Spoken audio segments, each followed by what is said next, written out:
तेरी खुशबू की तरफ से आप सबको खुश आमदीद कहा जाता है।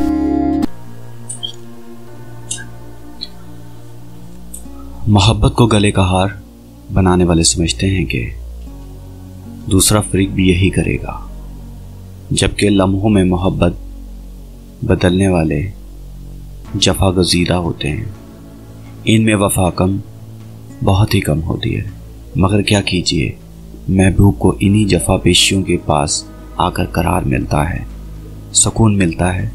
तस्वीरों में पनाह लेने वाले एक मोहब्बत गजीदा का माजरा पेशे खिदमत है, तो आइए सुनते हैं।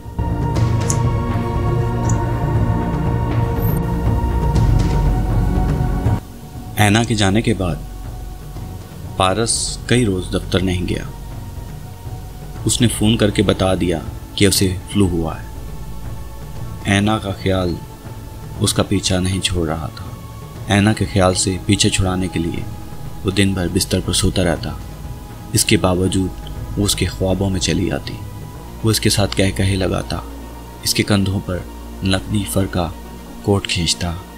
ऐना इसे पहली मुलाकात में ही बता दिया था कि मैंने कभी असली फर का कोट नहीं पहना।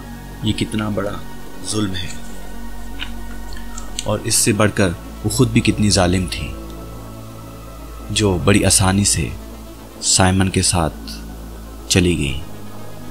और मैंने उससे जब पूछा कि तुम कब आओगी, तो उसने कहा, ओ डार्लिंग, मुझे अफसोस है, अगर तुमने पहले अंदाज़ा लगा लिया होता तो इतने परेशान ना होते। इसके लिए वाकई ये परेशानी की बात थी। वो एक हफ्ते तक लिहाफ ओढ़े लेटा रहा। ज़रूरत महसूस होने पर बाथरूम चला जाता और कभी किचन।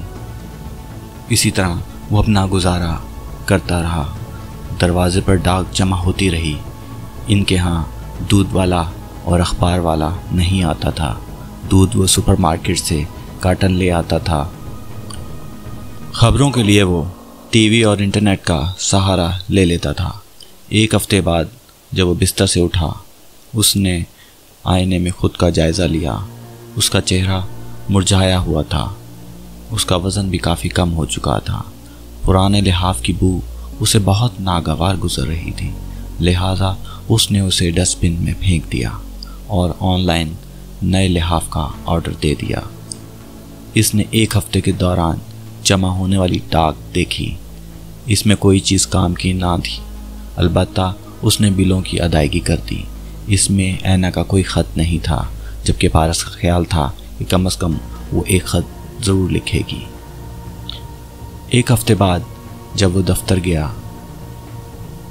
तो रीमा ने उसे देखते ही पूछा, लड़के तुमने अपना क्या हाल बना रखा है। दूसरे साथी भी उसे देखकर हैरान हुए बगैर ना रह सके। उसने किसी पर ध्यान ना दिया, अपने काम में मसरूफ़ हो गया। फिर एक दिन उसने रीमा के हाथ में फर के दस्ताने देखे तो वो अपने आप को काबू में ना रख सकता। उसकी आंखों से बेख्तियार आंसू बह निकले। जब उसने ऐना के बारे में साथियों को बताया तो उन्होंने आराम का मशवरा दिया। जब वो दफ्तर से निकल रहा था तो उसके कानों में रीमा की आवाज़ आई, जो अकाउंट क्लर्क को कह रही थी, मैंने कभी नहीं सोचा था कि ये शख्स कभी किसी बात को इतना महसूस करेगा। जाने वाले का गम अभी ताज़ा था। नौजवान आतिफ ने जवाब दिया। नवंबर का महीना आ गया। वो अभी तक बेदिली से, उसकी ज़िंदगी बिल्कुल बेकार हो चुकी थी। उसने अपना फ़ोन चेक किया तो उस पे रीमा की 2-3 कॉल्स के अलावा कोई मिस कॉल ना थी। उसने शतरंज क्लब की रुकनियत भी मनसूख कर दी थी, जहां वो कभी कभार खेलने जाया करता था। पारस के बैंक अकाउंट्स में उसकी ज़रूरियात पूरी करने के लिए काफ़ी रकम मौजूद थी। उसकी आमदोरफ्त सिर्फ बैंक और सुपरमार्केट्स तक महदूद होकर रह गई थी। फिर उसके डॉक्टर ने उसे छुट्टियों पर जाने का मशवरा दिया ताकि वो रोज़मर्रा के मामूलात में कुछ तब्दीली ला सके। इसने मरी में बुकिंग करवा ली। गो कि ये मौसम तातीलात गुजारने के लिए मुनासिब ना था, पर वो अपनी मर्ज़ी के बरखिलाफ़ छुट्टियों पर जा रहा था। लेकिन एक छोटी सी उम्मीद थी कि शायद वह इन उलझनों से निजात पा सके। अभी वो मरी में था और उसकी ज़िंदगी बहुत हद तक तब्दील हो चुकी थी। उस रोज़ वो सड़क पर गुज़र रहा था कि उसकी नज़र एक दुकान पर पड़ी जिसके बाहर बहुत से डब्बे रखे हुए थे। हर डब्बा ब्लैक एंड वाइट तस्वीरों से भरा हुआ था। वो इन्हें गौर से देखने लगा। उसे कुछ मुनक़्क़श तस्वीरें पसंद आ गईं। इन पर बड़ी महारत से कंदाकारी के ज़रिए माहौल का नक्शा खींचा गया था। उसने कुछ तस्वीरें ख़रीदी, लेकिन उसे मज़ीद तस्वीरों के लिए पैसों की ज़रूरत थी। चुनाचा उसने फ़ैसला किया कि वो आहिस्ता आहिस्ता अपने ज़ख़ीरे में इजाफ़ा करेगा। छुट्टियां ख़त्म होने के बाद वो पूरी दिलजमी से दफ्तर में काम करने लगा।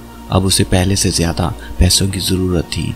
अगर उसका कोई साथी छुट्टी के बाद उसे ड्रिंक की दावत भी देता तो वो नरमी से इनकार कर देता।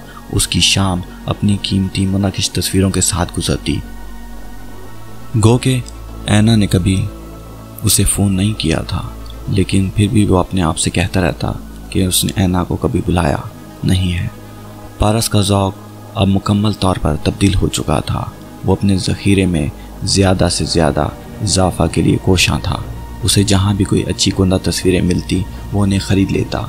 इस तरह एक साल गुजर गया। नवंबर के आखिर में क्रिसमस के मौका पर किताबों और तस्वीरों के मेले लगे थे, तो वो अच्छी अच्छी तस्वीरों की तलाश में वहाँ जाने लगा। इन मेलों में बड़े बड़े डीलर्स ने तस्वीरें लगा रखी थीं। ऐसे ही एक स्टॉल पर उसकी नज़र एक फोल्डर पर गई जिसका उन्वान था सीजन्स। उसकी एक छोटी सी कुंदा तस्वीर उसने उठाई। उसमें एक औरत फर का कोट पहने हुए खड़ी थी। पसे मंज़र में एक शहर नज़र आ रहा था जो गालिबन लंदन था, जिसकी पहचान उसने दरियाए टेम्स की वजह से की थी। उस औरत का पूरा जिस्म फर के कोट में छुपा हुआ था, ताहम उसके जिस्मानी खदोखाल वाज़ेह थे। किसी माहिर फनकार ने बड़ी नफासत से कंदाकारी की थी कि एक एक नक्श नुमायाँ हो गया था। पारस इस मुनक़्क़िश तस्वीर को देखकर मबहूत रह गया था। उसे ये परेशानी लाहक हो गई कि क्या वो इस तस्वीर को ख़रीद सकेगा। उसने डरते डरते दुकानदार से इसकी कीमत पूछी। ये तस्वीर मौसम सरमा से मुताल्लिक थी। उसने जवाब दिया, फोल्डर के उन्वान के लिहाज से इसमें चारों मौसमों की तस्वीरें होनी चाहिए थीं, लेकिन हमारे पास इस सेट की यही एक तस्वीर है, इसलिए इसमें कुछ रियायत हो सकती है। ये सुनकर पारस बहुत खुश हुआ। उसने जो कीमत बताई वो पारस के लिए काबिल कबूल थी, इसलिए आइंदा चंद माह उसको बचत करना पड़नी थी। उसने अपना क्रेडिट कार्ड दुकानदार को दे दिया। उसने वो तस्वीर लिफाफे में रखी और उसे देते हुए बोला, अब इसका ख्याल रखना। तुमने ये क्यों कहा? पीटर ने चौंकते हुए बोला, कोई ख़ास वजह नहीं। दुकानदार ने कहा, लेकिन तस्वीर में जो औरत है इसमें ख़ास कशिश है, देखने वालों को अपनी तरफ मुतवज्जा कर लेती है। मेरे ख्याल में तुम समझ गए होगे। पारस इस तस्वीर को अपनी बगल में दबाए चल पड़ा। उसे घर पहुंचने की जल्दी थी। ना जाने वो इतना घबराया हुआ क्यों था। शायद उसे डर था कि रास्ते में कोई इससे ये तस्वीर छीन ना ले।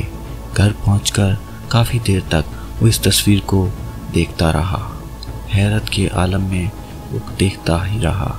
गो के कंधा का तस्वीर बहुत छोटी थी। शायद इसका साइज़ 10x8 होगा, लेकिन बनाने वाले ने इसमें छोटी से छोटी तफसील भी शामिल कर दी थी। यही वजह थी कि जब भी वो इस तस्वीर को देखता, इसमें हर बात नई बात नज़र आती। इस औरत के चेहरे पर बेशतर हिस्सा नकाब से ढका हुआ था। शायद यकबस्ता हवाओं से बचने के लिए ऐसा किया होगा। उसके नाजुक गालों को हवा नुकसान ना पहुंचाए, इसने फर का हुड और गर्म कपड़ों का लिबादा पहन रखा था। पैरों में ऊंच थे।